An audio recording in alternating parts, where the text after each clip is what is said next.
Hello guys, welcome back again sa ating YouTube channel no, The Action Man. Una sa lahat, may galab shoutout po sa lahat ng mga kakampeng at sa mga hindi man mga kakampeng. Kung interesado ka sa bidyong ito, patapusin mo na hanggang dulo at huwag nyo nang kalimutan na i-like at i-share ang ating video para malaman naman ang iilan sa ating mga kababayan na nagtutulog-tulugan sa katotohanan. So muli naman nagbabalik ang nag-iisa nyong host na si The Action Man para magbigay ng komentaryo at reaction sa mga mainit ng issue ng bayan. So ito ho mga ka-action, mga kakampeng no, pagkatapos nga po magbigay ng pahayag ito si Vice President Sara Duterte laban po sa kagustuhan ni PBBM na gusto niyang kausapin na magkaroon ng peace talk at amnestia sa mga magbalik pamahalaan. Ito naman po, marami na po nito ang nag-criticize at isa na po dyan ang mga lawmakers natin no, at mga sila Franz Castro at ito naman po si Attorney Laila De Lima. Alam nyo kung ano ang sabi ni Laila De Lima? Mag-resign ka na bilang DepEd Secretary. Bago ho tayo magtuloy-tuloy, panoorin at pakinggan po muna natin. Iginit po ni Senador Laila De Lima na dapat daw ay magbitiw na si Vice President Sara Duterte bilang DepEd Secretary kung tuloy siya sa kanyang posisyon na tutol sa naging desisyon ni Pangulong Marcos Jr. sa peace talks. Ayon kay De Lima, dapat daw ay mag-resign na lamang si Inday Sara kung patuloy niyang isa sa publiko ang pagtutol sa mga polisiya ni PBBM. Nauna pong ipinagkalooban ng amnestiya ni Pangulong Marcos Jr. ang ilang miyembro ng mga rebelding grupo. Kasunod po na ito'y inanunsyo naman ng pamahalaan na ipagpapatuloy nito ang negosasyon para sa kapayapaan sa mga miyembro ng National Democratic Front of the Philippines.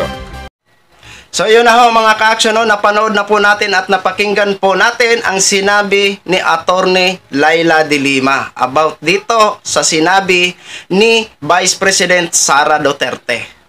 Para po sa akin, bilang isang DepEd Secretary ito si Vice President Sara Duterte, hindi maganda tingnan na marinig mo sa isang Vice President at DepEd Secretary na ikaw ay hindi gusto ng kapayapaan. Kahit ano pa man ang sabihin mo, Vice, kahit na nagkaroon ng peace talk ang mga nagdaang administrasyon, pero hindi mo pwede sabihin na iparinig sa buong mundo na ikaw ay tutol sa kapayapaan.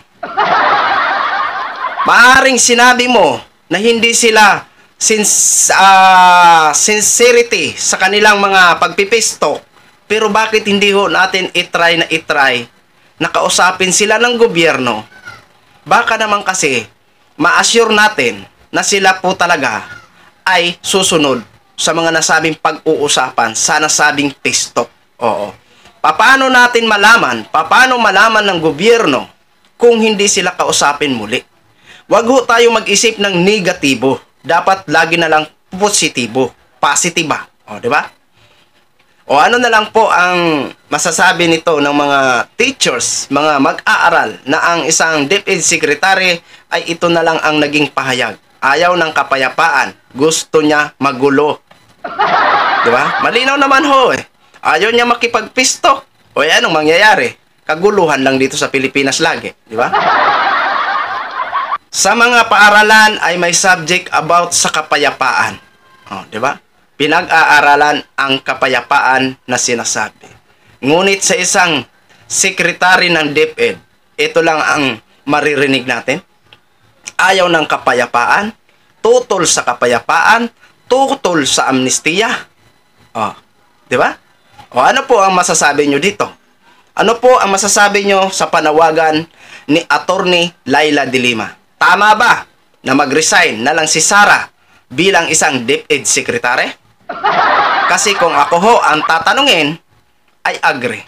100% agree. Mag-resign na lang ho si Vice President Sara Duterte bilang DepEd Secretary. So yun lang ho mga ka-action, mga kakamping nog, share ko lang ho sa inyo. Maraming salamat po sa ating mga viewers Luzon, Visayas at Mindanao. Ako po ang inyong lingkod si The Action Man. Have a good day everyone. Beautiful.